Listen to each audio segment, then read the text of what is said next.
Pastor Raymond was a man loved and respected by many in the city of Harmony. He was the general overseer of Heaven's Gate Ministries, a large and fast-growing church known for miracles, signs, and wonders. Every Sunday, thousands of people gathered to hear his powerful messages and witness dramatic healings and breakthroughs to the outside world. Pastor Raymond was a humble servant of God. He often preached about holiness, giving, and trusting in God. He told stories of how he started his ministry with nothing but a vision from God and how the church grew through divine favor. Many believed him. After all, the evidence was clear. The church had 3 branches, 2 schools, and even a media house. But behind the loud hallelujahs and shining suits, there was a secret Pastor Raymond kept buried deep. He was not working for God. Unknown to his followers, Pastor Raymond had made a dark covenant years ago.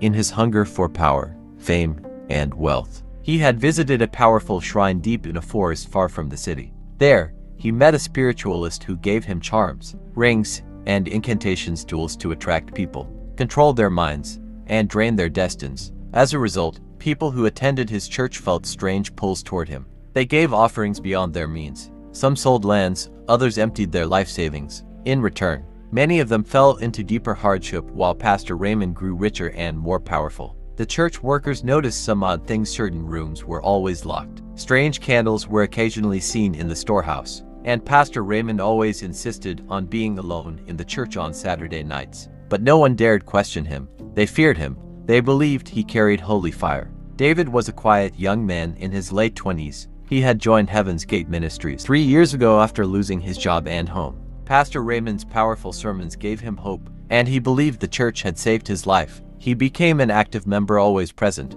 always helpful. But David had one habit that set him apart from others. He loved to spend quiet time in prayer. Every Saturday evening, he would come to the church to kneel at the altar and talk to God. He never disturbed anyone and would leave quietly before nightfall. One evening after midweek service, David sat at the back of the church, reading his Bible.